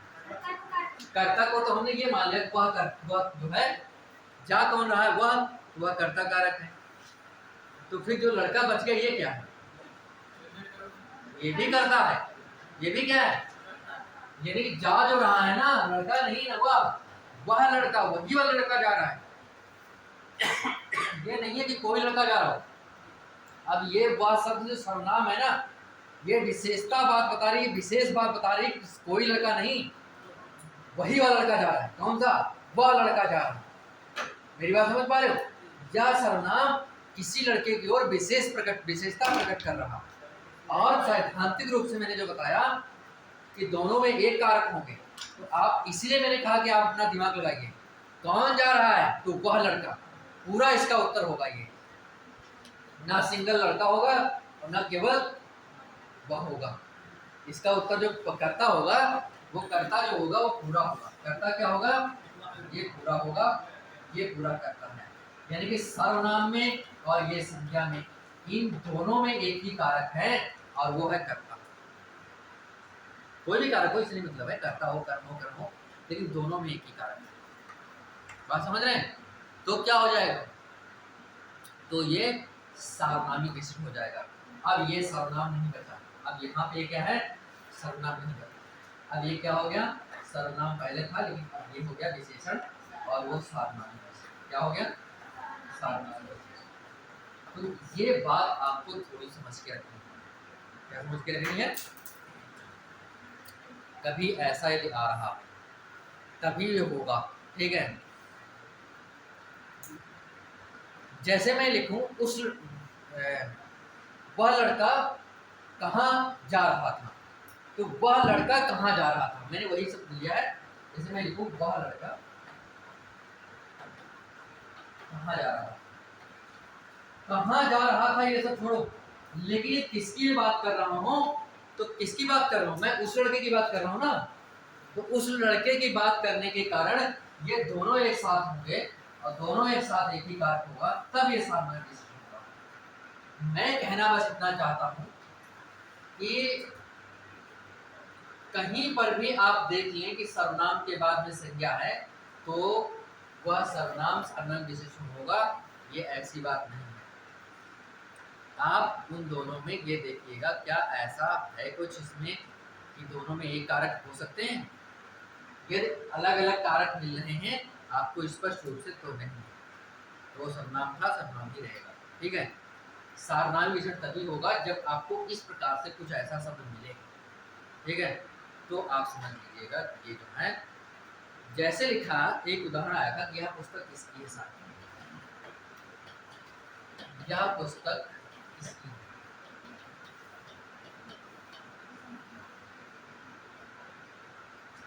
तो यहाँ पे देखो, है तो सर्वनाम, है तो क्रिया है, इसकी ये जो है ये संबंधवाचक में सर्वनाम है, ठीक है। लेकिन यह पुस्तक जो मूलतः बात की जा रही है जिसके बारे में, पुस्तक केवल नहीं, इसी पुस्तक के बारे में बात करी जा रही है। किसके बारे में? इसी पुस्तक के बारे में, दूसरी कोई पुस्तक नहीं। तो फिर क्या कहते हैं कि यह और पुस्तक दोनों में एक ही कारक है, और एक ही कारक होने के कारण ये जो यह शब्द है, ये यह शब्द सार्वनामिक विशेषण। तो ऐसा यदि कहीं मिले तो आप देखिएगा, किताब में बहुत सारे उदाहरण है नहीं, किताब में बहुत सारे उदाहरण बहुत कम देते हैं। इसके उदाहरण 2-3 उदाहरण लिख देते हैं और छोटी सी एक लाइन लिख देते हैं, सर्वनाम के बाद संज्ञा आने पर सामने विशेषण होता है, जबकि ये गलत बात है। और यही बात लगभग सभी किताबों में लिखी हुई है, ऐसा नहीं होता है। मैंने बताया कि दोनों में एक ही कारक होना चाहिए, और फिर भी आपको प्रैक्टिस सेट में इसके उदाहरण मिल सकते हैं, ठीक है। और कोई उदाहरण मिले तो इस हिसाब से उस उदाहरण को समझने का प्रयास करिएगा। अब इसमें ज़्यादा समय नहीं खर्च कर रहे हैं, ठीक है, लेकिन मेन बात हमने बताया। अब दूसरी बात, इसमें विशेषण में एक बात बचती है, विशेषण की अवस्थाएं, विशेषण की अवस्थाएं। और उसके बाद जो है हमने टॉपिक लिखा था, शायद वो हो भी ना पाए, ठीक है, लेकिन कम से कम ये तो टॉपिक हो ही जाए। विशेषण की अवस्थाओं में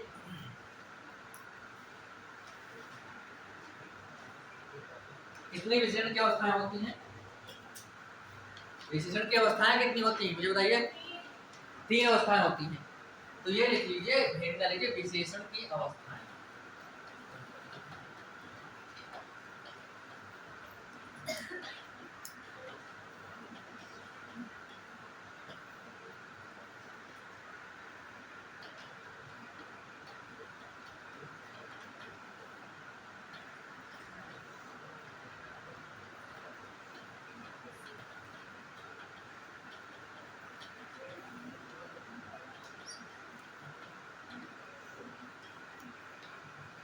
विशेषण की 3 अवस्थाएं होती हैं, ये बात आपको स्पष्ट होनी चाहिए।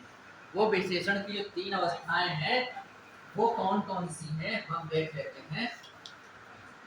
पहली जो विशेषण की अवस्था है उसको कहते हैं प्रथमावस्था। क्या कहते हैं?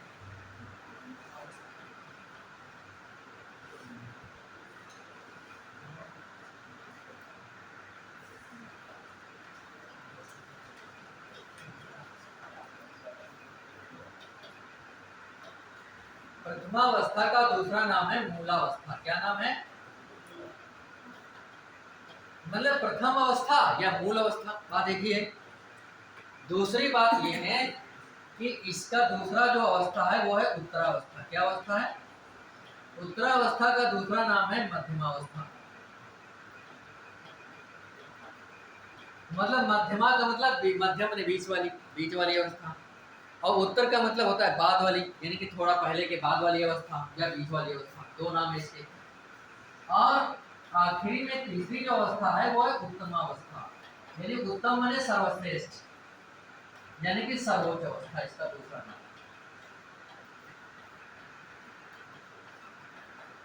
सर्वोच्च अवस्था या सर्वोच्च अवस्था, ठीक है। तो यहाँ पे इसके 3 अवस्थाएं हैं, पहली अवस्था, दूसरी अवस्था। प्राय इसको बनाते कैसे हैं? तो इसमें तो कोई जोड़ना जरूरत नहीं है, मूल अवस्था होती है, मूल रूप होता है। इसमें क्या होता है?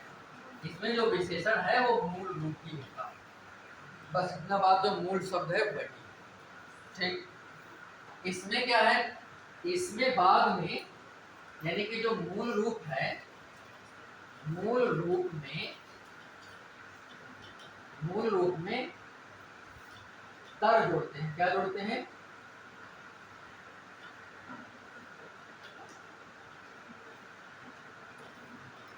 मूल रूप में तर जोड़ते हैं।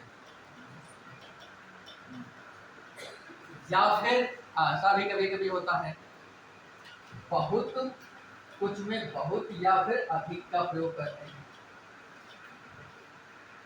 बहुत या फिर कभी कभी तर जोड़ के बना लेते हैं, और बहुत से में तर जोड़ के बनता नहीं है, तो बहुत या फिर अधिक का प्रयोग करते हैं। इसमें क्या होता है, मूल रूप में तम जोड़ते हैं। क्या जोड़ते हैं? तम जोड़ते हैं। और कभी कभी ऐसा होता है, इसमें जोड़ते हैं सबसे। इसमें क्या जोड़ते हैं? सबसे। दूसरी बात इसमें एक और है, दो के बीच में तुलना होती है। इसमें क्या होती है? दो के बीच तुलना।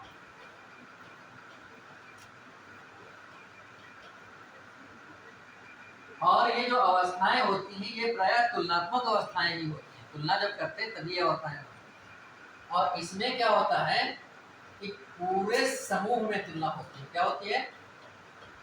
पूरे समूह में।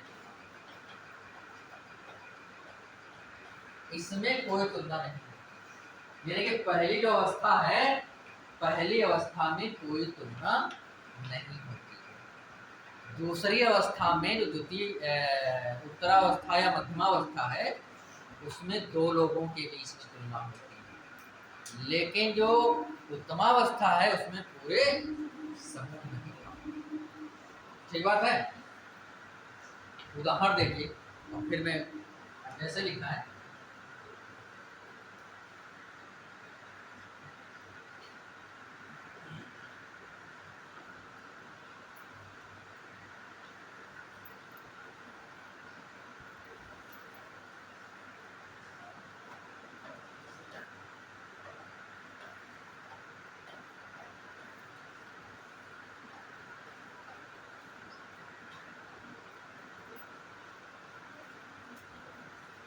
जैसे यहाँ पे मैंने लघु से क्या किया? मैंने लघुत्तर।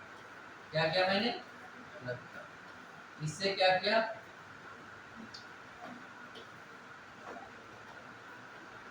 महत्तर। इससे क्या किया? गुरुत्तर। अब यदि मुझे ये तो हो गया तर जोड़ के, इसका यदि हमें उत्तमावस्था बनाना हो तो ये होगा लघुत्तम। क्या होगा? लघुत्तम। ये जो इसका बनाना हो तो इसमें होगा महत्तम। और इसका क्या होगा? गुरुत्तम। गुरु का मतलब होता है बड़ा। गुरु का मतलब टीचर भी होता है, लेकिन गुरु का मतलब बड़ा भी होता है। तो इसलिए गुरु का मतलब बड़ा और उससे भी बड़ा और सबसे बड़ा, है ना? ऐसे बहुत सारे शब्द हैं, मैंने 2-3 शब्द लिखे हैं। तो तर यदि लगा है तो दो के बीच में होगा। कैसे वो अभी बताएंगे। कम लगा है तो पूरे समूह में। जैसे लिखा है महत माने होता है बड़ा, और महत तर महत्तर हो गया, यानी कि उससे बड़ा। दो लोगों में दो उससे बड़ा किसी से तुलना होगी दो लोगों में। महत्तर माने सबसे बड़ा।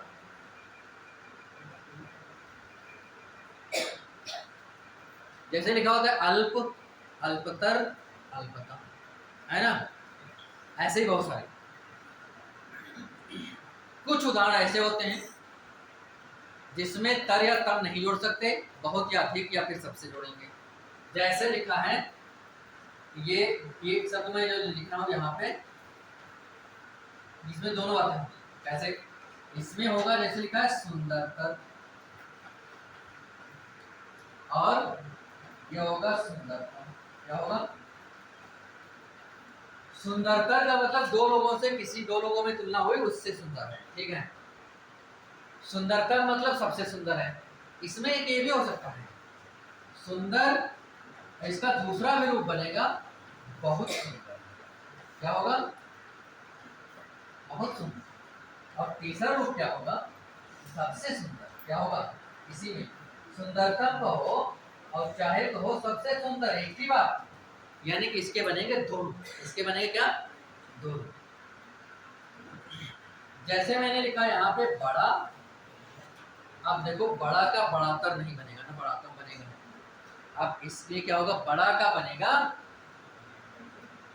बड़ा हो गया, दो लोगों में तुलना तो बहुत बड़ा, और समूह में तुलना तो सबसे बड़ा। क्या हो गया? सबसे बड़ा। ऐसे ही छोटा, ऐसे ही छोटा। ठीक है? तो कहने का मतलब मेरे ये है, कहने का मेरे मतलब ये है कि बहुत सारे शब्दों में, विशेषण शब्दों में तर या तम जोड़ करके हम उत्तरावस्था या उत्तमावस्था बना लेते हैं। लेकिन बहुत सारे शब्द ऐसे हैं जिसमें हम प्रायः नहीं जोड़ सकते और तर या तम नहीं जोड़ सकते, उसमें बहुत या सबसे लगेगा। ऐसे वाले शब्द प्रायः होते क्या हैं? हिंदी के शब्द होते हैं। कैसे होते हैं? जो शब्द संस्कृत के होते हैं और हिंदी में भी प्रयोग होते हैं तो उनमें तर और तम लगता है पूरी तरह से।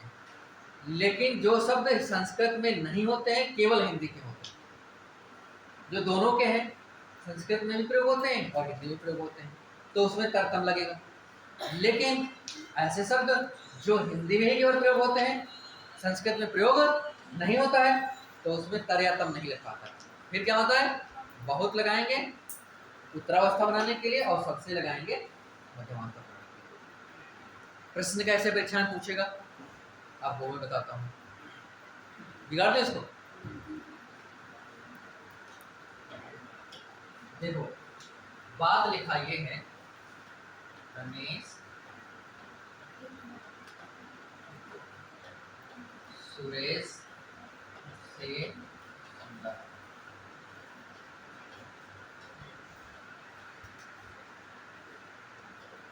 रमेश सुरेश से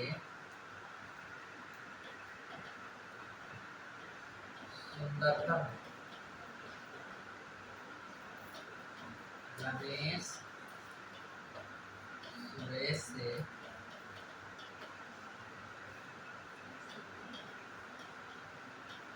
सुंदरतम है।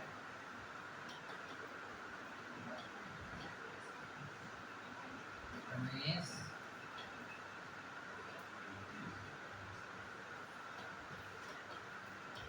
सुरेश से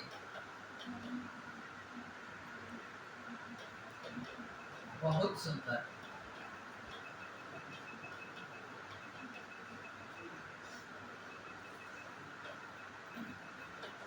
रमेश सुरेश से सबसे सुंदर।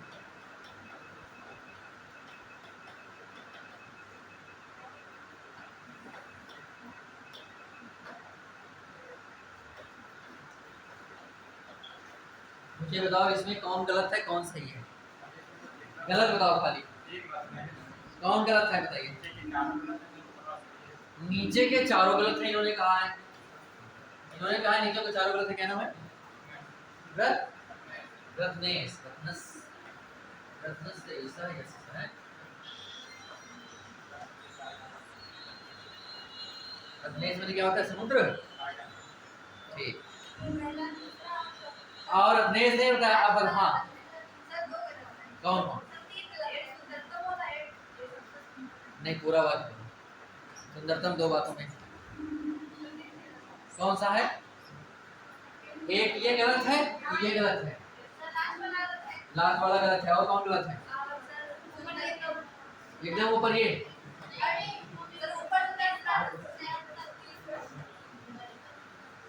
ये गलत है, बस तो भी गलत है। और कौन गलत है बताइए? तुम्हारे बाद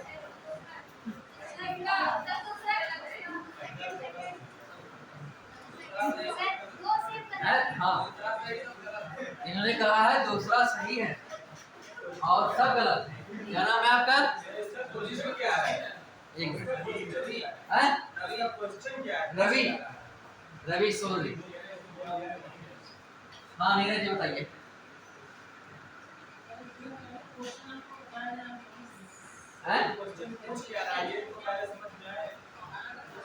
हमने ये कहा है कि इस वाक्य जो लिखे गए हैं, इन वाक्यों में से कौन सा वाक्य गलत है,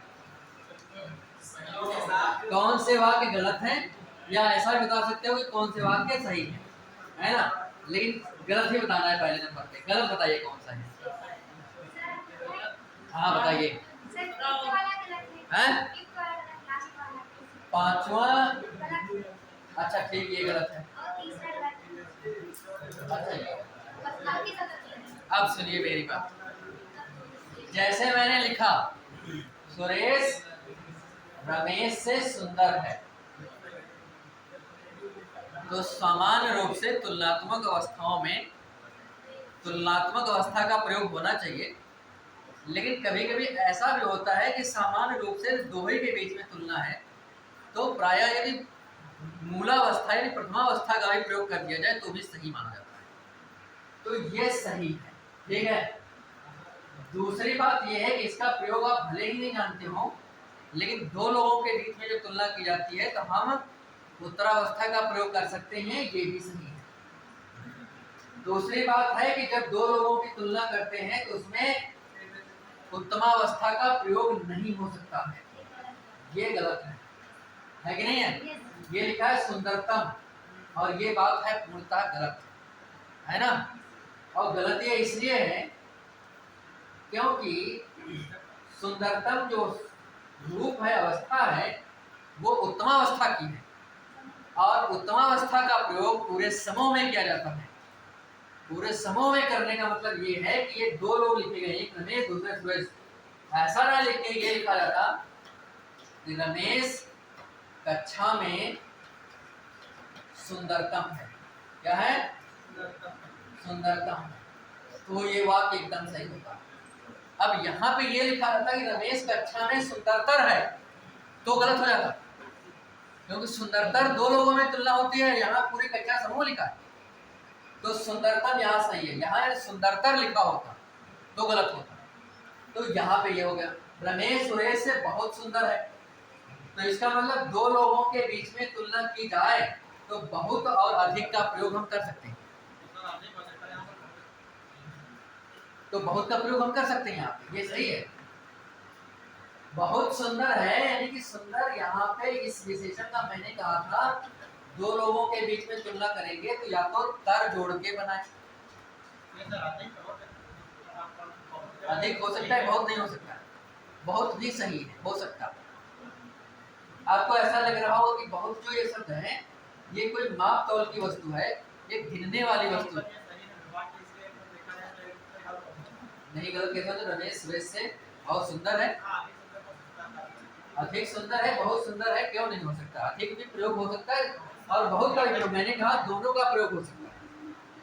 मैंने ये बात कही है कि इन दोनों में से किसी का भी प्रयोग करिए, आप दोनों की दूसरी अवस्था का बोध कराएंगे। आपको मन में जो बात चल रही है वो ये है कि ये गणनावाचक संख्यावाची है कि परिमाणवाचक है, कोई मतलब नहीं बात है। सुंदर जो है बहुत है, जैसे बहुत से चावल और बहुत से लड़के, दोनों में प्रयोग हो सकता है। पहली बात जो सुंदर शब्द है इसको गिनती नहीं कर सकते, इसको कुछ माप तौल में ही अनुमान ही लगा सकते हैं, ठीक है, इसलिए दोनों सही। जहां तक बात यह है रमेश सुरेश से सबसे सुंदरतम है, तो पहली बात तो यह है कि देखिए यहाँ सुंदरतम लगा है और सबसे लगा है, दोनों एक साथ नहीं होने चाहिए, दोनों में से कोई एक होना चाहिए, या तो सुंदरतम हो या फिर सबसे सुंदर हो, यानी कि या तो एक शब्द लिखा हो सुंदरतम या फिर दूसरा लिखा हो सबसे सुंदर, दोनों में से कोई एक शब्द हो। दूसरी बात, इसमें दो के बीच में प्रयोग हुआ है तो ये नहीं हो सकता, ना तो सुंदर होगा, ना तो सुंदरतम होगा, ना सबसे सुंदर होगा। क्यों? क्योंकि दो लोगों के बीच में। तो यहाँ पे बात आपको समझना ये है कि जैसे मैंने एक उदाहरण लिखा, रमेश राम कक्षा में सबसे सुंदरतम है। अब ये मुझे बताओ ये बात सही है गलत है? हाँ, ये बात आपको समझना है कि या तो ये लिखा होता कि सबसे सुंदर है, एक शब्द, या तो ये लिखा होता है इतना, या तो लिखा होता कि राम कक्षा में सबसे सुंदर है तो सही होता, या फिर ये लिखा होता कि राम कक्षा में सुंदरतम है तो सही होता। लेकिन इसमें दोनों शब्द एक साथ कर दिए हैं तो ये अधिक पदत्व दोष है। क्या है? अधिक पद, यानी एक ही पद से, दोनों में से कोई एक पद से काम चल सकता था लेकिन एक ज्यादा जोड़ दिया गया, तो इसलिए ये गलत हो गया। ये वाक्य कैसा? अशुद्ध वाक्य, गलत वाक्य है। तो यहाँ पे अवस्थाओं से संबंधित अशुद्ध वाक्य जोड़े जाते हैं, परीक्षाओं में पूछे जाते हैं, तो इनको आप बता सकें। हाँ, गलत सही पूछा जाएगा, ये वाक्य कौन सा गलत है और कौन सा सही है। मैंने एक ही रमेश रमेश दिया है, उसमें गलत आप दूसरे दूसरे प्रकार के उदाहरण हो सकते हैं, है ना। तो ये बात आपको समझनी है। तो अवस्थाओं की मैंने बताई, जो तुलनात्मक अवस्थाएं होती हैं, वे तुलनात्मक अवस्थाएं कितनी होती हैं? 3 होती हैं। और उन तीनों अवस्थाओं को मैंने आपको बताया है, और इतनी ही बात आज रखते हैं। और अगले दिन जो है हम आपको क्रिया बनाएंगे, ठीक है। आज